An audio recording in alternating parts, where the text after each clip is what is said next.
ये फ्रेंड का इधर चल बात कर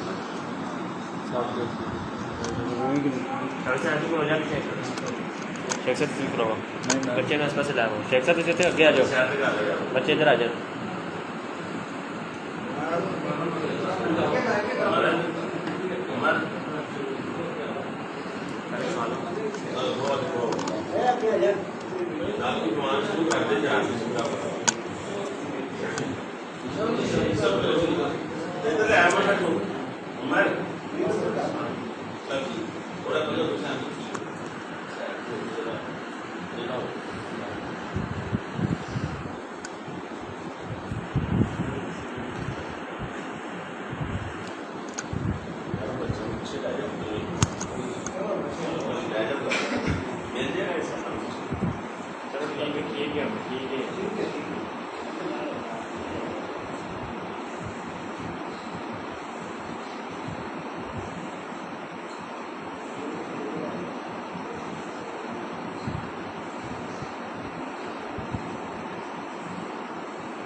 हाथाना प्लान कर लो हाथ कर खिलो जाए थोड़ी देर सामने कर देगा हेलो बढ़िया साहब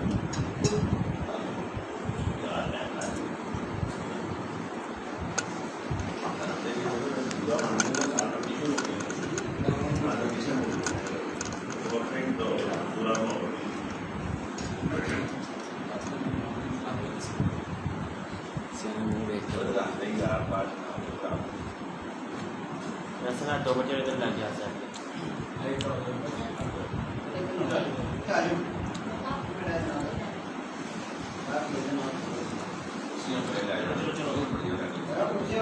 डैडी पहले हाथ बुलंद कर लो हत्ता के छुपा के एक दूसरे हत्ता में हाथ पाओ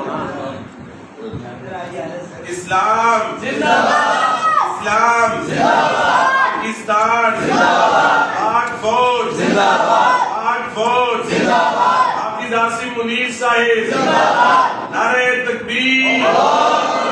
रहबरो रहनुमा रहबरो रहनुमा पाकिस्तान का मतलब क्या सारे दुखों की दवा सारे दुखों की दवा इलाही कश्मीर बना दे इलाही कश्मीर बना दे इलाही कश्मीर बना दे पाकिस्तान का मतलब क्या पाक फौज हाफिज आसिम मुनीर साहिब